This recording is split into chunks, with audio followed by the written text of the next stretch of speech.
لێبێ من زریان ڕەحمانم هەواڵا بوریەکانتان پێشکەشەکەم و سەرەتاش بە گرنگترین ناونیشانەکان دەست پێکەم. بەڕێوەبەرایەتی گشتی ژمێرکاری وەزارەتی دارایی هەرێمی کوردستان ئەڵێت لێبڕینی سەدا یەک لە موچەی فەرمانبەران لە سەرداواکاری وەزارەتی پلاندانانی عێراق بووە بۆ دروستکردنی ژمارەی وەزیفی و بایۆمەتری. لە هەرێمی کوردستان زیاتر لە 96,000 تۆن تەماتە بەرهەم دەهێنرێت بەهۆی کەمی کارگەکان و نەبوونی بازاڕێک بۆ ساختکردنەوەیان نرخەکانیان دابەزیوە و مەترسی لە ناوچوونیان لەسرە. بەهۆی بەرزبوونەوەی پلەکانی گەرما قەبارەی بازاڕی ئاوی میوە و شەربەت لە جیهاندا گەیشتووەتە 198 میلیارد دۆلار و لە وەرزی هاویندا خواست لە وڵاتانی کەندا و 135 بەرزە بێتەوە. پێشبینی ئەکرێت بەهۆی خێرایی گەشەی تەکنەلۆژیا و زیرەکی دەستکردەوە ئابووری جیهان ساڵانە لە 120 گەشە بخۆیەوە ببینێت و چاودێران ئەڵێن گۆڕانکاری گەورە لە پێکاتی ئابووری جیهان بەڕێوەیە.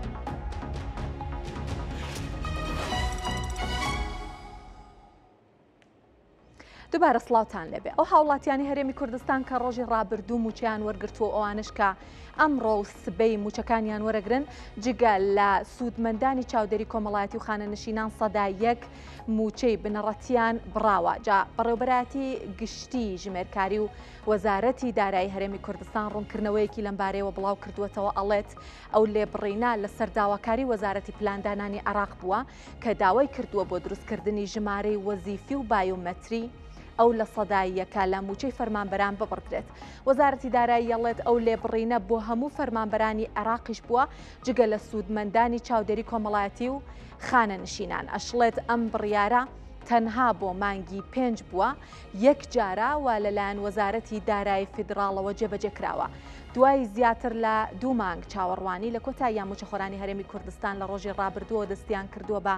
وەرگرتنی موچەکانیان بە پێی خشتە سبەی موچەی هەموو موچەخۆران بە تەواوەتی دابەش ئەکرێت. هەواڵێکی شەیە کە بەشێک لە ئامێرەکانی ATM لە هەرێمی کوردستان کار ناکەن. ئەوەش کێشەی بۆ ئەو بەشە لە هاوڵاتیان دروست کردووە کە بە حسابی بانکی یا هەژماری بانکی موچەکانیان وەرگرتووە جگە لە خراپبوون هەندێک جاریش ئامێرەکان پارەیان تیان نامێنێت. بە تایبەتی لە کاتی دابشکردنی موچەیە موچەخۆران ئەڵێن پێویستە خزمەتگوزاریەکان بۆ ATMەکان خێراتر بکرێت تا بە ئاسانی کاروباری هاوڵاتیان ڕایی بکرێت.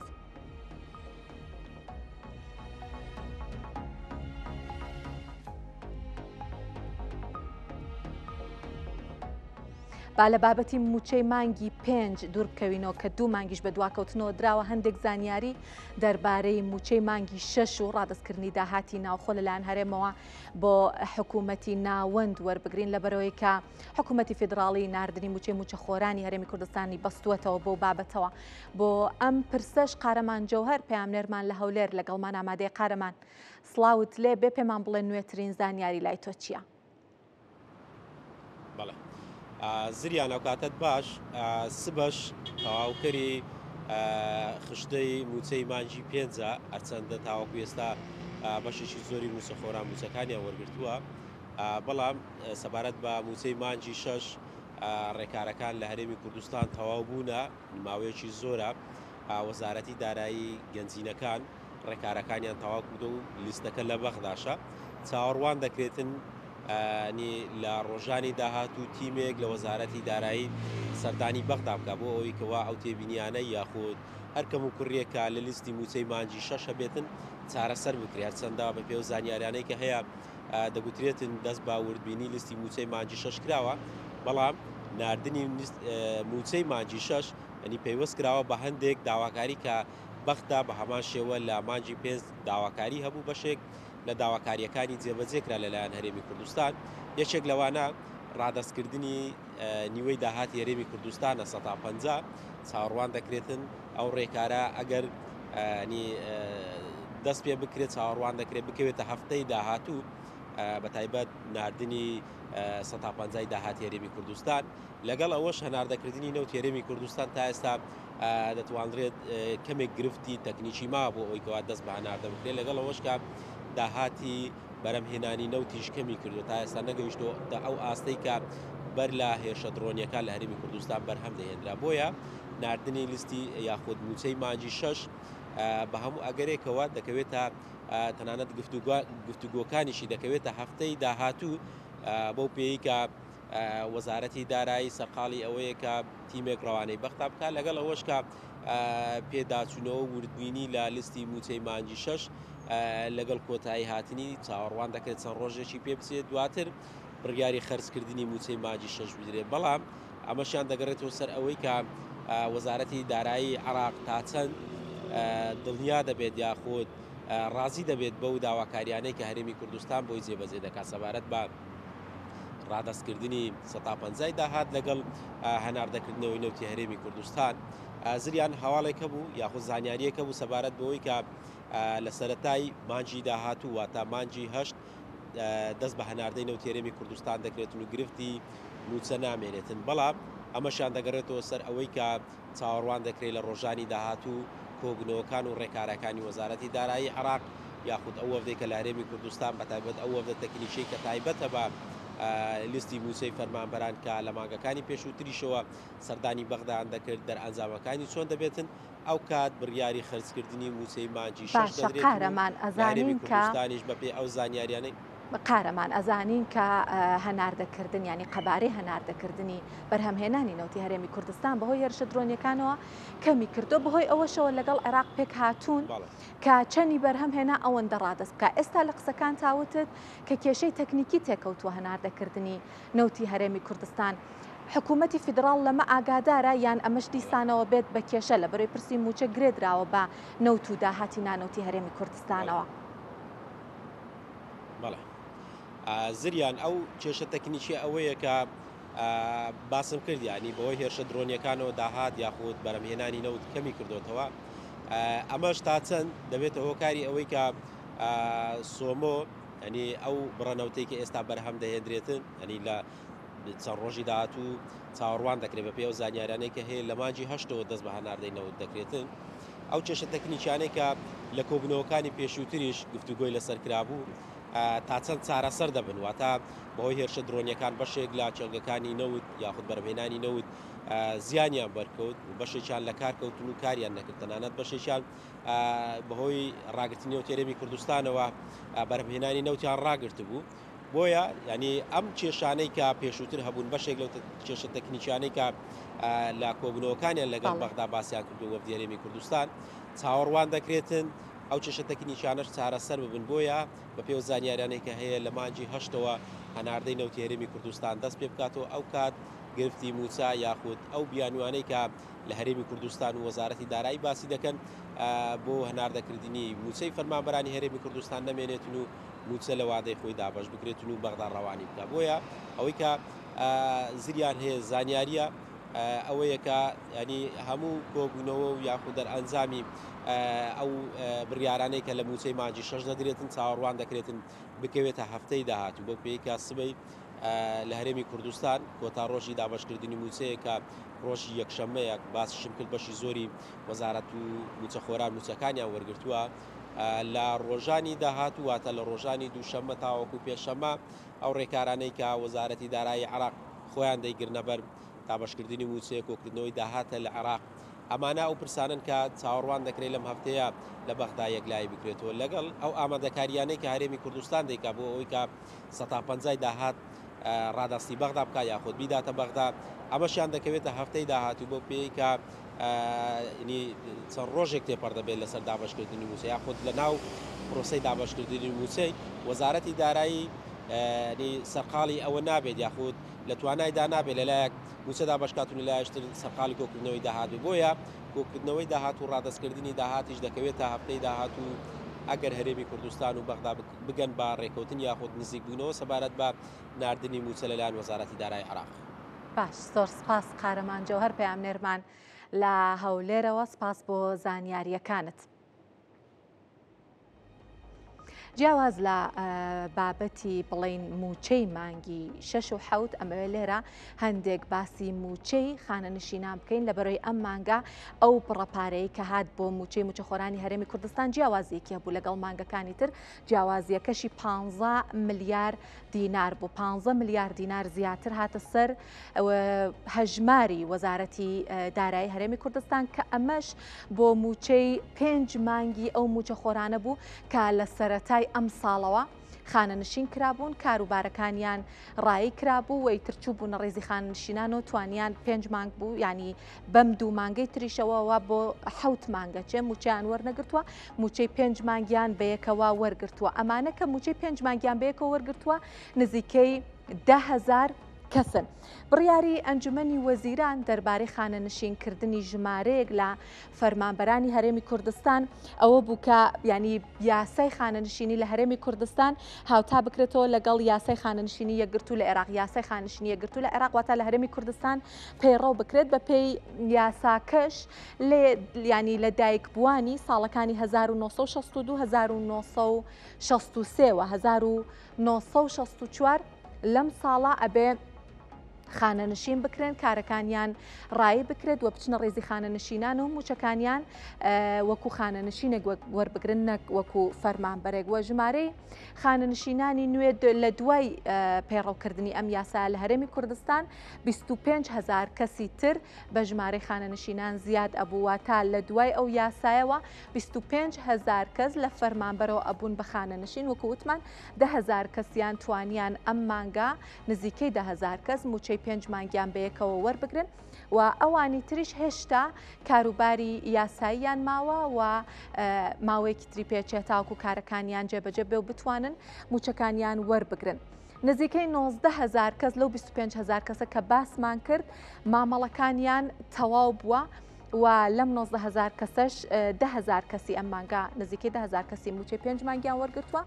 و بەگشتیش بەبێ ئەم ژمارەیە بەبێ زیادبوونی ئەو 25,000 خانەنشینە نوێیە 291,670 کەس ئەمە داتای مانگی دوی ئەم ساڵە 291,670 خانەنشین لە هەرێمی کوردستان بوونیان هەیە. ئەمە هەموو ئەو زانیاریانە بوو کە دەربارەی خانەنشینان و موچەکانیان و ئەو موچەکە بڕیار بوو وەری بگرن خستمانە ڕوو بەڵام ئێستامانوێ گفتوگۆی زیاتر بکەین دەربارەی موچەی خانەنشینان و هەروەها بزانێکی چ گرفتێکی لە بەردەمە ئەوانە کە هێشتا مامەڵەکانیان تەواو نەبووە وەکەی مامەڵەکانیان ڕایەکرێت لێرە لە ستۆدیۆ میوانمان لەگەڵا سادق عوسمان و تەبێژی یەکێتی خانەنشینانی هەرێمی کوردستان زۆر بەخێر هاتن کاک سادق. ئەمەوێ پرسیارەکانم بۆ دەست پێ بکەم موچەی 5 مانگیان هەندێکیان لە خانەنشینانی نوێ موچەی 5 مانگیان بە یەکجار لە مانگەیە وەرگرت. چارەنووسی موچەی مانگی 6 و 7یان چی بەسەردێ ئیتر لەگەڵ هەموو موچەخۆرانی هەرێمی کوردستان وەری ئەگرن یان نا ئەمیش کەڵەکە بێت و بە یەکجار وەری ئەگرن. وڵاجا وەکو جەنابە دوتت ئەوە 5 مانگە خەڵک چاوەڕێیەکە و زایدن مانگی 12ش کە موچەی کەس وەری نەگرتووە کە ئەکاتە 6 مانگ و ئێستا باش بوو لە موچەی مانگی 5 ئەو ژمارەی کە ناویان لە لیستی مانگی 5 تۆمار کرابوو لە خانشینانی تازە موچەی 5 مانگیان پێکەوە وەرگرت بەڵام ژمارەیەکی زۆرتر لەوە لە مانگی 6 ناویان چۆتە لیستی موچەوە. ئەگەر گرفت و گرەی بۆ دروست نەکەن و ئەگەر بەپێی ئەو قسانەی کە ئەکرێ و لە خەمی خەڵکا بن و گرفت بۆ ڕێکەوتنەکان دروست نەبێ دەبێت دوای مانگی 5 ئەوەندەی پێ نەچێت چونکە مانگی 5 بەڕاستی موچەی مانگی 5 کە دراوە ڕەنگە بەشی قەرزدانەوەی زۆرێک لەو خەڵکە نەکەوت بێت خۆتەزانی ئەوە نزیکەی 3-4 مانگە هەر کەس موچەی وەرنەگرتووە جگەلەوە ئەو خانەنشینانە زیاتر لە 7 مانگە هیچ موچەیەکیان وەرنەگرتووە لەبەرەوە ڕەنگە زۆر قەرزار بن ڕەنگە زۆر گرفتی خێزانی و ماڵی و مالیان هەبێ لەبەرەوە موچەی مانگی 5 بە تەنها هیچ دادێکی ئەوان نادا هیوادارین موچەی مانگی 6 کە بڵێن لە کاتی خۆی زۆر بەسەر چووە دوانەکەوێت و مانگی 6شی لەگەڵا بدرێت کە ڕەنگە تۆزێ باڵانسی ژیان و مەعیشەتیان تۆزێک ڕێک بێتەوە ئەگەر ئەوە درا ئەوە پێم وایە شتێکی باشە و بدوای ئەوەی شامانگی حەوت بێت کە ئەوە حەقی خۆیەتی ئەو ئێستا خەریکی ئەوەن لە غێری هەرێم لە عێراقا موچەی مانگی هەشتی خانەنشینان بەڕێوەیە کە لە سەرەتای مانگی لە کۆتای مانگی حوت و لە سەرەتای مانگی هەشتای مانگی هەشتیش وەرگرن ئێمە تازە موچەی مانگی پێنجۆرەگرین لێرە لەبەرەوە چاوەڕێەوەکەین کە ئەوە تر دوانەکەوێت و ڕێڕەوی خۆی وەرگێت و بە ئاسایی بڕوە. مامۆستا سادق نزیکەی 10,000 کەس لەو 25,000 کەسە ناویان چۆتە لیستی موچەی مانگی پێنجەوە. دیار نییە چ ژمارەیەکیشیان لە مانگی 6 و مانگی حوتان. ئێستا بۆ واتایە ئەوانەی کە ناویان هەتاوەکو لیستی مانگی حەوت داخڵ نابێ و دواتریش واتە حەوت مانگە بووچە وەرناگرن بۆ مانگی 6 نابێ بە تەمای بن. بەڵێ من هەر ئەمڕۆ لە کەناڵێکی بەڕێزی ترە ئاماژەم بەوە کرد بەڕێز وەزیری دارایی داوام لێ کرد کە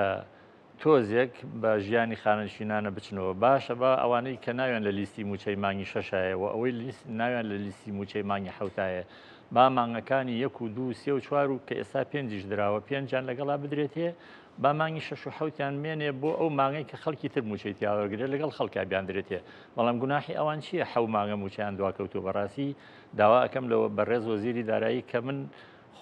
وەکو شخصی خۆی بە پیاوێکی خەمخۆر ێزانم بەڵام گرنگ ئەوەیە پاریان لە بەردەسابێ گرنگەوەی هەوڵی ئەوە بدەن پارە دەستخەن ئەیتر لە داهاتی ناوخۆ بێت تەنانەت ئەگەر لە قەرزیش بکەن پێویستە خانەنشینان بەڕاستی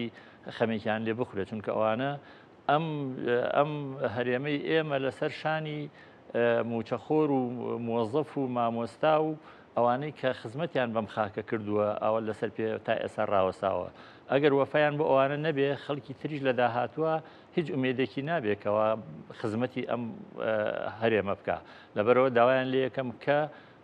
هەر نەڵێنەوە موچەی مانگی 5 درا ژمارەیەکی زۆر موچەکانیان ئێشکەوێتە مانگی 8 نەکار مانگی حوتیش ئەوە چ ویژدانی قبولەکان 9 مانگ موچە وەرنەگرن خانەنشینانی نوێمە بەس بەڵێ بەڵێ ئێستا ئەمەی جەنابیش نزیکەی 10,000 کەس من ڕێزم هەیە بۆ ئێوە بۆ ئەو سەرچاوی کە ئەو قسەی کردووە 10,000 کەس نابێ ئەوەی کە لە موچەی مانگی 5 چونکە لە سلێمانیا کە زۆرترین ژمارەی خانەنشین داخلی لیستی موچە کراوە چونکە بەڕاستی ئەتوانم بڵێم ئیشی زۆر زیاتر کراوە لە سلێمانیا 1150 کەس لەوانەی تازە خانشین بوون نایان چۆتە لیستی موچەی مانگی 5ەوە ئێ باش ئەماگەر زەربی چواریشی بکەی ناکاتە 4500 کەسی هێشتا تەسەور ناکەم لە هەرێمە 10,000 کەس یاخوا وایش بێ با ئەمە بە هەڵات و بین و یامە ئامارەکەمان هەڵە بێ هیوادارم کە ئەوە ڕاست بێ و ئەگەر وا بێ من خەبەرم هەیە مانگی 6 تقریبا 2 هێندە لە سلێمانیا نایان چۆتە لیستی موچەی مانگی 6ەوە نزیکەی 2350 کەس نایان چۆتە لیستی موچ ئەگەر وا بێ دەبوو لە مانگی 6 شتێکی وان نەمایە بۆ مانگی حوت بەڵام نەک هەر مانگی حوت بەڵکو بۆ مانگی هەشتیش تەسەورەکەم خەڵک ئەمێنێ لەم سێ ماوەلیدەی کە جەناب ئاماژەت پێکرد زائیدەن ماوەلیدی 65 ئەویش لە ساڵی 2025 هەموو مستحقی خانشی نەبن هەرکەس لەو مانگەی تیا لەدایک بووە لەبەرەوە بوون بە 4 ماوەلید لەبەرەوە پێویستە بەڕاستی خەمێکیان بخورێ و دەسوبرد بکرێ لەوانەی کە مامەڵەیان بۆ تاوا نەکراوە مامەڵەکانیان تاوا بکرێ ئێمە پێمان خۆش بوو لە مانگی 5 هەر هەمووی وەریگرتایە بەڵام کە ئەوە نەبووە لە 6 و لە حوتا بەڵکم بتوانن لە حوتا کۆتایی پێبێنن کە من دڵنیام ئەیشکەوێتە مانگی هەر ژمارەیەکیان ئەگەر خوا بکات دوای ئەوەش نەمێنێ ئەوە من ئێستا ویستمە و پرسیارە بکەم لەم 25,000 کەسا ئەگەر بمانوێت پشت بە زانیاریەکانی جەنابەت ببەستین ئەگە پرۆسەکە بەم خاویە بەڕێوە چوو بێەوە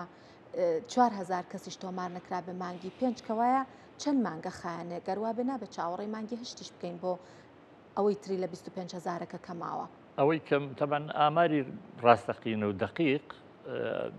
لێرەوە بە تەحەداوە ئیڵێم بەڕێوەبەرێتی گشتی خانشیش ناتوانێت بیڵێ چونکە شمان زۆر هین نییە یعنی زۆر سیستماتیک نییە لەم هەرێمەی ئێمە زۆر ئاگایان لە یەکتری نییە ئامارێکی دقیق ورد نییە بەڵام ئێمە بە پێی هەڵسەنگاندنی خۆمان و بە پێی ئەو ئیستینتاجاتانەی کە کردومانە لە ژماری خانشینان و پرسیارمان کردووە هەتا بۆ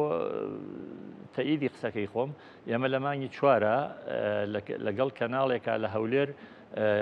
مێزگردێکرا ئێمەی تیابووین هەر ئەو کاتە مانگی 4 بەڕێزێک کە نوێنەری حکوومەت بوو بڵین نوێنەری بەڕێوەبەرێتی خانشینی بوو هەر ئەو کاتە وتی ئەو کاتە مانگی 4 وتی نزیکەی 12 وت یا 10,000 وت هینیان تەواو بووە مامەڵەیان تەواو بوو ناوێنە چێتە لیستەوە مانگی 4 من هەر ئەو کاتە ئەمزانی وانە وتم ئەوە مبالغەیە ئەو ژمارەیە چونکە خەڵک چاوەڕێیە کە خەڵک چاوەڕێی کرد و سبێنێوا دەرنەچوو میزداقیەت نامێنێ ئینسان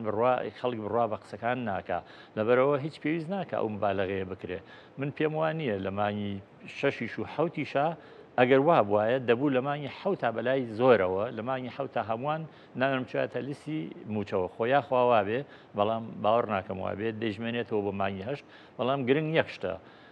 من مامەڵە تاو نەبووە طبعاً بەشێکی پێویستی پەیوەندی بەوە هەیە کە لۆدێکی زۆر چوە سەر بەڕێوەبەرەتی خانشینیەکان بە تایبەتی لەمە دوا کە خراە سەر شارەکانیش دەستیان پێکرد تۆزێ ئەو لۆدە دابەزی و من لێرەوە ئەمە سپاسی بەڕاستی بەڕێوەبەرێتی خانشینەکان بکەم لە شارەکانە من بە تایبەتی کە لە سلێمانی ئەژیم زۆر ئاگادارم بەڕێوەبەرێتی خانشینی لە سلێمانی بەڕاستی شەو ڕۆژ ئیشیان کردووە بۆ تەواوکردنی مامەڵی خەڵک سەرباری ئەوەی ڕۆژانە خۆیان دەیان و سەدان کێشەی خەڵک هەیە هی تاک بە فەردی دێتە لایەن و ئەوانش ڕاییەکەن بەڵام ئیشی باشیان کردووە لەگەڵ ئەوەیشا ژمارەیەکی زۆر ماوە من داوای یەک شتەکەم وەکو لە سەرەتای شەوتم داوا لە بەڕێز وەزیری دارایی یەکەم کە من شخصی خۆم ئەوەندەی من ئەیناسم پیاوێکی خەمخۆر و پیاوێکە یعنی تەفەهومی شتەکە داوای لێ یەکەم کە ناوی ئەو کەسانەی کە زووتریش ئەو قسەیەم لێ بیستون لە خۆیان چونکە متابعە زۆرەکەین ئێمە ئەو قسەیەم بیستووە کە بە تایبەتی ئەوانەی لە ساڵی 2024 خاننشین بوون ژمارەیەکی زۆر لە خاننشینان لە مانگەکانی 8 و 9 و 10 و 11 2024 خانشین و موچەکانیان لە مانگی 12 2024 قەتیز بووە واتە حتا ئەوانە موچەی 4-5 مانگیان لەو هینا قەتیز بووە کە لە سلێمانیا سەدان کەسن و لە هەموو هەرێما پێم وانە 2-3 کەس زیاتر بن داوایان لێ ئەەکەم موچەی مانگی 12یان باوەکو ئێمە بوەستێقەی ناکە بەڵام هی ئەو چەرمانگەی پێشوو کەوتیشیان وعدیاندا حتاوتیان ناوەکانیان چۆتە بەشی ژمێریاری لە بەڕێوەبەرەتی گشتی خاننشینی لە هەولێر داوای ناوەکانیان کردوون داوایان لێ یەکەم بە تایبەتی ئەوانە ئەو موچەی چەرمانگەیان بدەنێ خواڵ ناگرێت غەدرێکی زۆر گەورەی لێیان کراوە وەزائیدەن ئەمانەیش کە لە ساڵی ئەم ساڵە خاننشین بوون جگە لەو ماگانەی کە موچەکانیان ئێمەی چاوەڕێیەکەین بە ئەم مانگە پێشوانەی کە خەڵکی تر موچەی وەرگرتووەیەکی و من وەرم گرتووە بە ئەوانش بۆ موچەکانی ئەم چەرمانگەیان بدەنێ ئیتر ئەوە ئەگەر بە قەرزە لە داهاتی ناوخۆیە کە داهاتی ناوخۆی ئێمە بەڕاستی ئەگەر بە شێوەیەکی سیستماتیک کۆکرێتەوە ئەگەر تەسلیم داهات تەسلیم وەزارەتی دارایی بکرێ و ئەگەر بەڕاستی داهات خەرج بکرێتەوە بۆ خەڵک پێم وایە پارە هەیە چونکەوە ئەوانەی کە لەو بوارە قسەیەکەن و ئیشەکەن ڕۆژانە خەڵکێکی زۆر ئەرقامەڵێت کە زۆرینەیشی وایە ئەتوانن ئیسعافی ئەو خەڵکە بکەن هیوادارم کە بەڕێز وەزیری دارایی خۆی بە تایبەتی بێتە سەر خەد و خەمی ئەو خەڵکە بخۆن و ئەوە بەڕاستی باشترین مژدەیشە لەم کاتە بۆ خاننشینان داواکارم کە حتا من لێرە ئەمێ ئاماژە بە شتێ بکەم من ئاگادارم خۆی ئەو کەسی کە خاننشین ئەبێ پاداشێک هەیە دەیدرێتێ ئەو پاداشە لە باتی ئەوەی کە تا ئەو مامەڵەی تەواو ئەبێ عادەتەن کە دوومانێکی پێچێکە لای ئێمە درێژە بێتەوە بۆ 4 و بۆ 5 وەکو ئێستای بینین بۆ 6 مانگیش خەڵک مامەڵەی هەر تەواو نابێ پاداشێک هەیە ئەیاندرێتی پێوتری پاداشتی مۆڵەتە کەڵەکە بووەکان ئەو پاداشتە وەلو زۆر زوو نەدرا بەڵام لە سلێمانیا بەلای کەمەوە لە مانگی 4ەوە تقریبان دەستی پێکرد لە مانگی 5 یا 4 بوو ژمارەیەکی زۆر لە خاننشینان ئەو پاداشیان وەرگرت ئەو پاداشیان کە وەرگرت باش بوو ئیسعافێکی کردن بەڵام ئەو پاداشتە هێشتا لە شارەکانی تر نەدراوە کە ئەوە زۆر گوناحە. ئەمە یەک پرسیاری تر بکەم ئەم پرسیارم زۆر گرنگاگە زۆر بە کورتی وەڵاممان بیتەوە ئەم ژمارە لە خانەنشینانی نوێ کە موچەی 5 مانگەکەیان بەیەکەوە وەرگرتووە ئایا پاداشتی کۆتایی خزمەتیشیان وەرگرتووە یان نا بەس موچەی 5 مانگەکە نەخێر پاداشتی کۆتایی خزمەتیان وەرنەگرتووە کە ئەوانەیان 25 ساڵ بەرەو ژوورتر خزمەتیان هەیە مستحقی ئەوە ئەبن بەڵام ئەو پاداشتە لەسەر دوای ڕێکەوتن لە سەری ئەوەی ساڵی ئەم ساڵەوە ئەوە حکوومەتی عێراقی ئەبێ دابینی بکە بەڵام ئیتر ئایا ئەمان لیستیان نەناردووە ئایا گرفتی تریان هەیە لە بینەوەکو گرفتەکانی تری ڕۆژانە کە هەیە یا حکوومەتی عێراقی تا ئێستا ئەو ئەرکەی سێشانی خۆی جێبەجێ نەکردووە بە هەر حاڵی ئەمەی وەکو خاننشین خەڵک چاوەڕێ ئەوەیە کە ئەوە بدرێەوە مافی خۆیان و حەقی خۆیان دەبێ بیاندرێتێت. سپاس مامۆستا سادق عوسمان وتە بەژێکێتی خانەنشینانی هەرێمی کوردستان سپاس کە لەگەڵمان بووم بێگومانم بابەتە قسەی زیاتر هەڵەگرێ و ئەزانین معاناتی خانەنشینان لەوە زیاتر هیوادارین لە کاتێک ترا بتوانین زیاتر جیاواز لە بابەتی خانەنشینان با باسێکی بەرهەمی ناوخۆیش بکەین لەسەر ئاستی جیهان و لە ناوخۆی هەرێمی کوردستانیش ساڵی ڕابردوو بەرهەمی تەماتەی جیهان لە سەدا 4 گەشەی کردووە گەیشتووەتە لە سەدا گەیشتووەتە 12.4 ملیار دلار. میسر گەورەترین بەرهەمهێنەری تەماتەی وڵاتانی عەرەبیە ساڵانە 6 ملیۆن و 200 هزار تۆن بەرهەمەهێنێت، بەرهەمی عێراقیش گەیشتوتە 533 هزار تۆن. لە هەرێمی کوردستانیش وەرزی پێگەیشتنی تەماتە و بەرهەمە کشتوکاڵیەکان و جوتیاران ئەڵێن بەرهەمێکی زۆریان هەیە، بەڵام ناتوانن ساغی بکەنەوە و نرخێکەشی دابەزینی تۆمار کردووە. جوتیاران داوا لە حکوومەتی هەرێمی کوردستانەکەن بازار بۆ بەرهەمەکانیان بدۆزێتەوە بۆ ئەوەی هیلاکی و ماندووبوونیان بە فیڕۆ نەچێت و ڕەنج بە خەسار نەبن. کارگەیەک لە شارە زوور بۆ یارمەتیدانی ساغبوونەوەی بەرهەمی جوتیاران ڕۆژانە نزیکەی 240 تۆن تەماتەی جوتیاران وەرەگرێت و ئەیکات بە دۆشاوی تەماتە.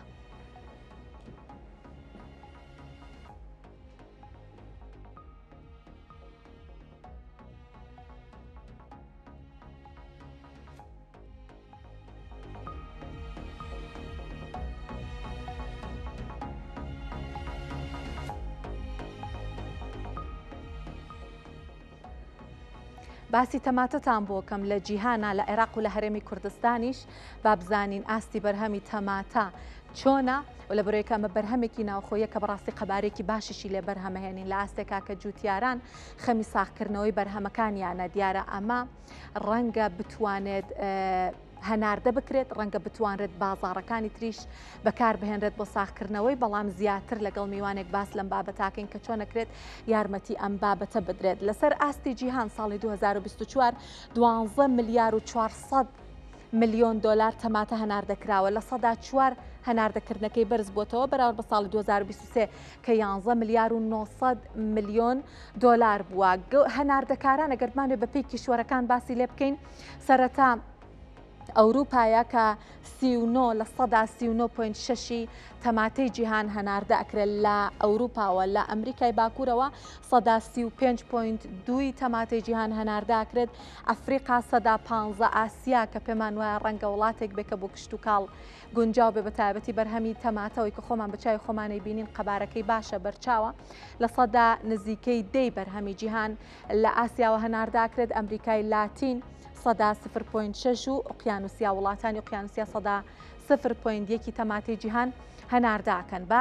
باسی گەورەترین هەناردەکارانیش بکەین، بزانێکین گەورەترین ئەو وڵاتانەی کە هەناردەی تەماتاکەن بۆ لەسەر ئاستی جیهان کام وڵاتانن. سەرەتا مەکسیکا کە 3.3 ملیار دلار تەماتە لە ساڵێکە هەنارداکە، لە سەدا 26.8 هەناردەی تەماتەی جیهان لە مەکسیکەوەیە. لە دوای ئەو هۆڵندایە کە 1.9 ملیار دلار ساڵانە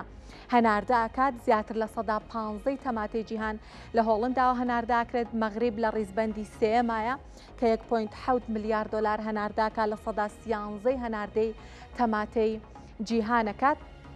هەروەها ئیسپانیا کە 1.1 ملیار دلار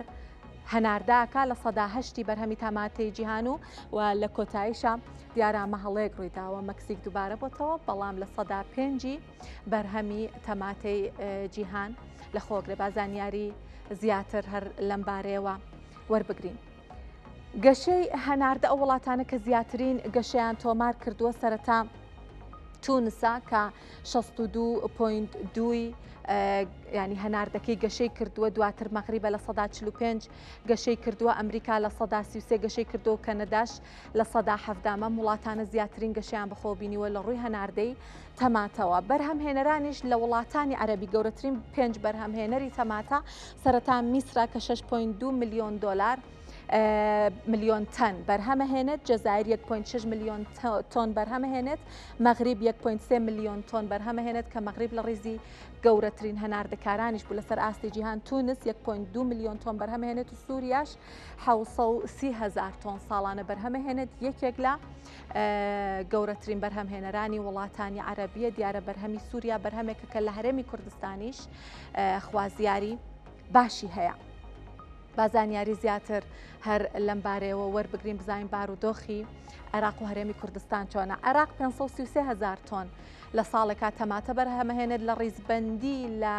ڕیزبەندی دەگەورەترین بەرهەمهێنەرانی تەماتێ لە نێوان وڵاتانی عەرەبیە. لە هەرێمی کوردستانیش ئەگەرمانوێ باسی بەرهەمی تەماتە بکەین، بزانین خواستەکەی چۆن دابەش بووە لە نێوان بەرهەمی ناوخۆ و هاوردەیە. 96.3 هزار تۆن لە ناوخۆی هەرێمی کوردستان بەرهەم دێت کە 120 هزار تۆنیش هاورداکرێت. خواستیش لە ناوخۆ 216.8 هزار تۆنە بەشی هەرە زۆری و خواستەکە لە هەرێمی کوردستان هەیە دیارە لە ڕێگەی هاوردەوە دابی نەکرێت بەڵام هێشتا جوتیارانی هەرێمی کوردستان گلێ و گازندەیان هەیە لەوەی کە بەرهەمەکانیان بۆ ساخ نابرێتەوە ینی سەرڕایەوەی کە بەرهەمی هاوردەش زیاترە ینی ئەو ئاستەکە لە ناوخۆ بەرهەم دێت کەمترە لەوەی کە هاوڵاتیان داوای ئەکەن ئەبێ هۆکاری تری هەبێ بۆ نمونە تێچی زۆری بەرهەمەکانیان کە ئەبێت هۆی نتوانن کێبەرکێ لەگەڵ هاوردە بکەن بۆ ئەم بابەتە میوانمان لەگەڵە لێرە لە ستۆدیۆ جاسم محەممەد بەڕێوەبەری کارگەی دۆشاوی شارە زۆر کە بەشێک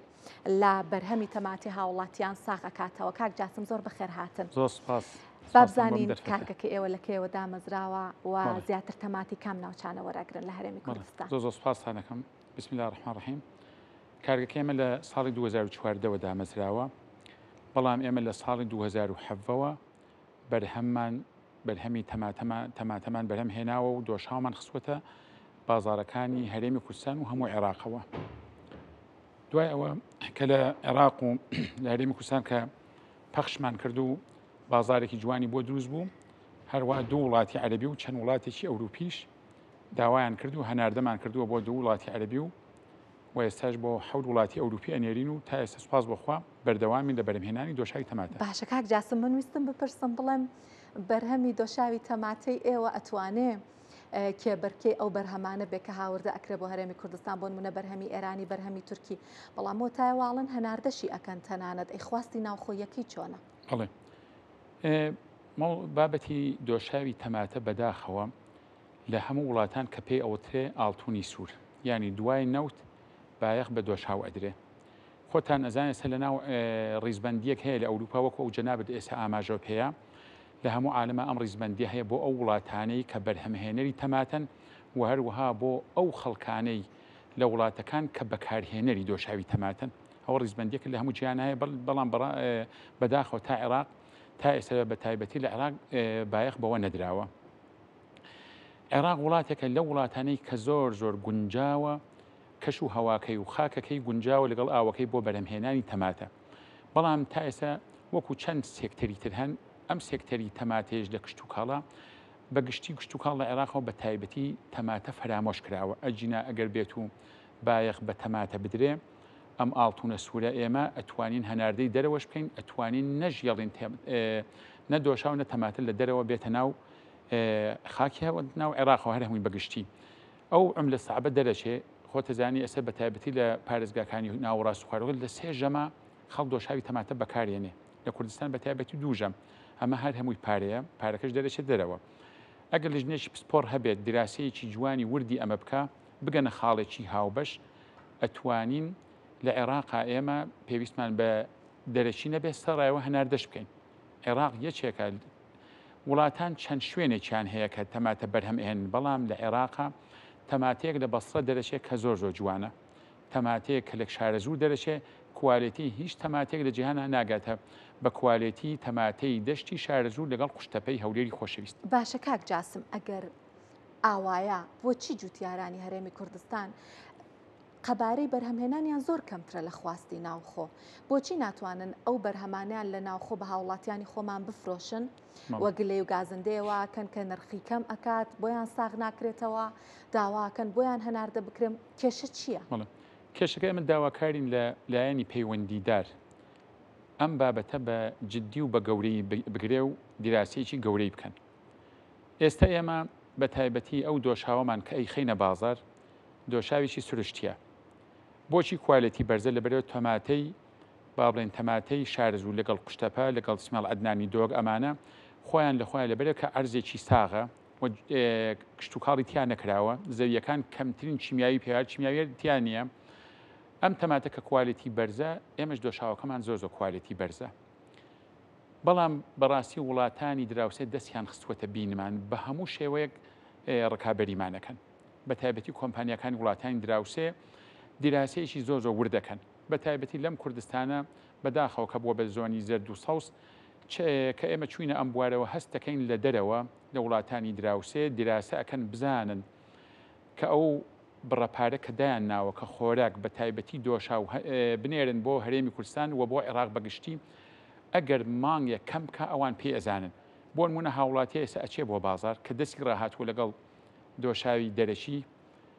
بە تایبەتی وڵاتانی دراوسێ ئەگەر کە بچێش دۆشاویشی شارەزور بکڕێ ئەو کاتە ئێران یەک ناکڕێ یا تورکیەک ناکڕێ ئەوان لەوێ هەستی پێەکەن کە هەستی پێەکەن ئەکەونە ڕکابەرایەتی کەم ڕکەبەرانیەمەکەن ئەوان نرخەکانی خۆیان داگرن دوایەوە ئەوانیش حەساریان لەسەر و پارەکانیان عملەکانیان هیچ هاتووەتە خوارد ئەمە بووە بەوەی کە ئێمە هەر کارگەکەی خۆشمان ئێمە ناتوان سوودمەند دێبین بەو سوودمەندیە بەو شێوەیە بەڵام ئەگەر بێت و لایانی پەیوەندە لایە لەمە بکاتەوە ئێستا حالەن لەلایەن بە خۆشحاڵیەوە ئێستا حکوومەتی عێراق هاتووەتە سەر خەت لژنەی نرد سەیری کارەکانی ئێمەی کرد زۆر ڕازی بوون راپۆرتیان نووسیوە قەرارە ئێمە حمایەت منتەجمان بۆ بکەن ئەگەر ئەو حمایەت منتەجەمان بۆ بکەن گومرگ بخەنە سەر دۆشاوی دەرەشی ئەو کاتە ئێمەش ڕکابەرایەتیمان لەسەر نەمێنێ ئەو کاتە ئێمە بایەخێکی گەورە بەچی دەدەن بە سێکتەری کوشت و کاڵ تەماتە ئەگەر بێت و تەماتی زۆر بکرێت ئەو کاتە جوتیارەکان سوودمەندن ئێمەش بە هەمان شێوە سوودمەند نابین. بەڵێ کاک جاسم ئەوەی من لەم وەڵامە دەستم کەوت کێشەی ئێوەش کێشەی هەموو بەرهەمەکانی تری ناوخۆ هەرێمی کوردستانە واتە لە ڕووی نرخەوە ناتوان ڕکابەری و بەرهەمانە بکەن کە لە دەرەوە دێ بەڵام ئێستا پرسیارێک شتێک سەرنجی منی ڕاکێشا ئەو تەماتە کە ئەکرێ بە دۆشاوی تەماتە بە دیاریکراوی بۆ قوتوێک تەماتە بۆ قوتوێک دۆشاوی تەماتە چەند کیلۆ تەماتی پێویستە؟ وەڵام تەماتی ئێستا لە هەولێر و لە قوشتەپەیەت 5 کیلۆی 5 کیلۆ دۆشاومانەیەات ینی جیاوازە ئەگەر تەماتەکەی کوواڵەتی چۆن بێ چەندی دۆشاو لێ بەرهەم بڵێ ئەو تەماتە پشکنینی پێکرێمە ئەندازیاری چیمیاییمان هەیە پێش ئەوە کە پشکنی بۆکە ئەزانێت چەند کیلۆ چەند تەماتە چەند کیلۆ دۆشاوەیە بەڵام بەڕاستی ئەم تەماتانەی شارەزوور یا قوشتەپە زۆر کوالیتی بەرزە زۆر دەماتی دۆشاوی جوانیشمانەیە بەدەستەوە بە کوالیتیی بەرز باشە ینی 5 کیلۆ تەماتە چەند کیلۆ دۆشاوەیە بەدەستەوە خۆی کیلۆیەک 1 کیلۆ بەڵام بەداخەوەی ئێمە دوێنێ سێرمان کرد لە ئەلوەکەی هەڵەبجە چەند جوتیارە کە سێرم کردن سێرەکەم لە تەماتەکانی کیلۆ 50 ناریان دەست نەکەوت پاری ڕنینەکان دەست نەکەوت لە چەند شوێنە سێرکەم 75 نار برادێرەکەم جوتیارێکم بینی 2 تەن و نیوی هێنابوو خۆشی لە کەناڵەکان قسە کرد لەو 2 تەنە فرۆشی دوای 25 ناری دەستکەوت لە 2 تەن و نیو تەماتە اینجا چۆن تەماتەیەک باوەڕتان بێ ئەو تەماتە کە دوێنێ ئەمر چەند ڕۆژانە لە جوتیارەکانی شارزوو بەرهەمیان هێناوە جیاواز لە تەواوی جیهانە تەماتەی وانە بۆ کوالیتی بەرزی و جوانیە. باشە کاک جاسم ئێوە تەماتی جوتیاران کیلۆی بە چەنە وەرئەگرنەوە بە نرخی بازاڕیان بە هەرزانترەی فرۆشن بێەوە؟ بەڕاستی ئەمە بە 150 نار وەریەگرین ینی خۆی لە بازارە بە 75 نارە یان زۆر جا ئەچێتە 100 دینار ئێمە خۆ 150 نارش بەڕاستی ئێمەش بە کەمی ئەزانین بۆ ئەوان بەڵام ئێمەش فشارمان لەسەرە ڕکابەر ئەکرین ئەم ڕکاوی وڵاتانی دراوسێ حتا هەرچی کارگەی خۆراکیە نایڵن ئیش بکەن ئەوەنە فشارێن ئێمەش حالیان چندێکە ماوینێتەوە لەم بازارە بەس ئەمانەوەی نەچینە دەر ئەم بەرهەمەیەکی جوانە جێ ڕزامەندی هەموو لایەکە بە تایبەتی ئێستا من ڕۆژانە کە لە ئەوروپا لە لەندەن لە ئەڵمانیا لە هۆڵندا کە ڕستمم بۆ ئەگرن و بۆ مناڵێ بۆ دۆشاوی شارزوو لێرە ئەبینیم بە خۆشحاڵیەوە جا لەبەر ئێمە چەند هاوڵاتیان تەشجیعمانەکەن پشتگیریمانەکەن کە ئێمە بمێنینەوە لە بازار ئەجنامە شەڕیمان و نەمانەوە ئەکەین ئێمەش هەر هەروەها لە زەرەران. کاک جاسم چ جۆرە تەماتەیەک وەرئەگرن هەموو جۆرەکانی تەماتە بۆ دۆشاو ئەشەیان نا جۆرەی تایبەتە ئێوە وەریەگرن ئەیکەن بە دۆشاو؟ تەماتە وردەکە لەگەڵ تەماتێکی جۆری کوردی هەیە کە ئاوێکی زۆری هەیە ئەوە لەوانەیە 9 کیلۆ 10 کیلۆ ئەنج کیلۆ دۆشا بابەتەسەوە خۆی هەموو تەماتەیەک ئەبێ بەڵام ئیتر ئێمە ئەبێ حسابی ڕوە ئابوووریەکەی بکەین ئەم تەماتانە کە لە شێوەی سێودایە هەم گۆشتنە هەم کەمێک ئاوی هەیە ئەمە جوانترین دۆشاوی لێ دەرەچێ و لە 4 کیلۆنی و بۆ 5 کیلۆ بۆ 5 لەو بینە کیلۆی دۆشامانەیەتێ. باشە کارگەکەی ئێوە بۆ بەرهەمێنانی دۆشاو هەر شێوە کلاسیکیەکان بەکارهێنە دیان نا تەکنەلۆژیای نوێژ بەکارهێنن؟ نا ئەو کارگەی کە ئێمە هێمانە کارگەیشی ئیتالیە بە شێوەیەکی زانستی نوێ هەر وەکو وڵاتی ئەوروپیەکان تەنانەت کارگەکەی ئێمە لە کارگەکەی وڵاتانی دراوسێش پێشکەوتوترە. سپاس جاسم محەممەد بەڕێوەبەری کارگەی دۆشاوی شارەزوور کە لێرە لە ستۆدیۆ لەگەڵمان میوە. سپاس بۆ ئێوەش خۆشی زۆر سپاس بۆم دەرفەتە. لە وەرزی هاوی ناخواست بۆ هەندێک بەرهەم بەرزە بێتەوە یەکێک لەو بەرهەمانە ئاوی میوە یان هەمان شەربەتەکە ئەمساڵ قەبارەی بازاڕەکەی لە ئاستی جیهانە گەیشتۆتە 192 ملیار دلار و پێشبینی شەکرێت تا 10 ساڵی دیکە بۆ 343 ملیار دلار بەرز ببێتەوە لە جیهانە لەگەڵ بەرزبوونەوەی پلەکانی گەرما بازاڕی فرۆشتنی ئاوی میوە و سموزی بەرزە بێتەوە بە تایبەت لە وڵاتانە کە وەرزی هاوینیان گەرماکەی تااقەت پڕۆکێنەوە هەرێمی کوردستان لە هەرێمی کوردستانیش لە وەرزی گەرمایە دوکانەکانی فرۆشتنی شەربەت و ئاوی میوە جمەیان دێت هەر کەس بە هەر مەبەستێک بچێتە ناو بازار لە یەکێک لەو دوکانانە ئەگرسێتەوە و شەربەتێکی فێنگە خواتەوە دواتر درێژە بە کارەکانیەت.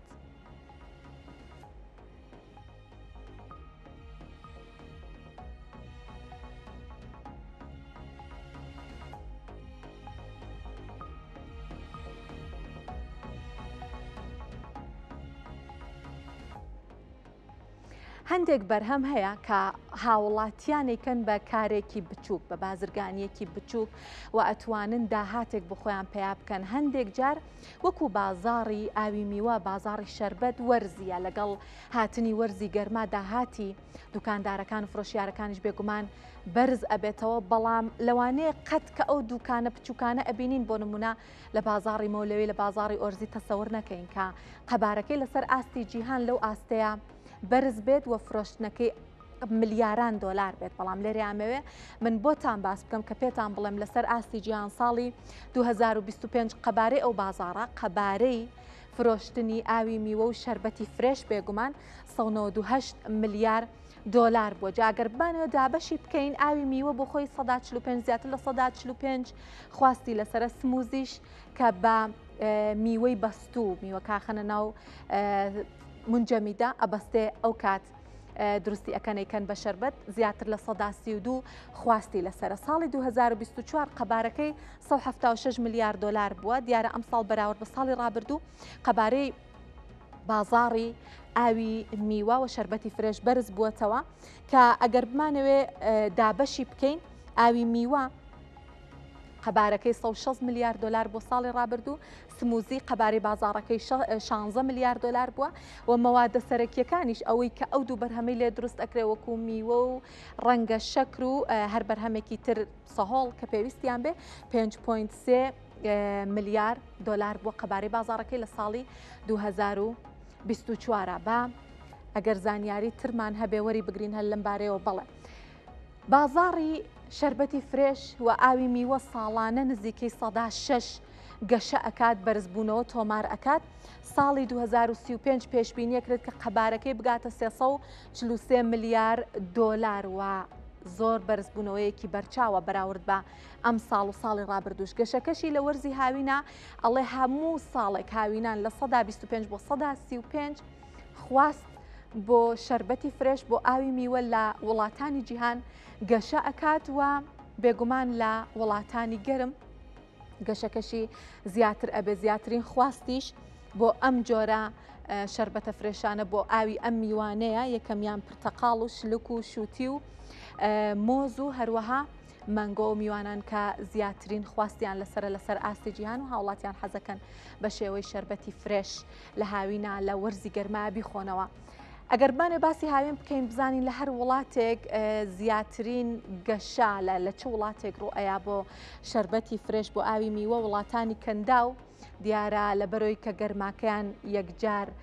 زۆر و هیلاک دەکات لە تااقەتان نامێنە 135 خواستەکەی لە هاوینا بەرزە بێتەوە لە بەرازیل 130 خواست لەسەر ئاوی میوە بەرزە بێتەوە لە ئەمریکا هاوینان 128 بەرزە بێتەوە لە ئەڵمانیا 125 و لە ژاپۆنیش 122 خواست لەسەر ئەم بەرهەمە زیاکات. جاوەکو باسم کردوتم لێرەش ئەمە لە هەرێمی کوردستان بێگومان لەلایەن هاوڵاتیان و خواستێکی زۆرمان هەیە بۆ ئاوی میوە بۆ شەربەتی فرێش لە بەرەوەی کە گەرماکەی یەکجار زۆرە و هاوڵاتیان کە ئەچن بۆ بازار ئەگەر تەنانەت بۆ خواردنیش نەبێ بەڵام لە یەکێک لەو دوکانانە لائێن و شەربەتێکی فرێش ئەخۆنەوە بۆی هیلاکیان دەرچێت. بۆ ئەم بابەتە ئەمانەوێ بچینە لای بڕوا بەهادین پەیام نێرمان لە سلەیمانی بابزانێکین چ زانیاریەکی لایە دەربارەی خواستی هاوڵاتیانی هەرێمی کوردستان بۆ ئاوی میوە بۆ شەربەتی فرێش بڕوا سڵاوت لێبێ پێمان بڵێ لە دوکانەکانی فرۆشتنی ئاوی میوەی سلێمانی چی ئەڕوا چی ئەگوزارێت.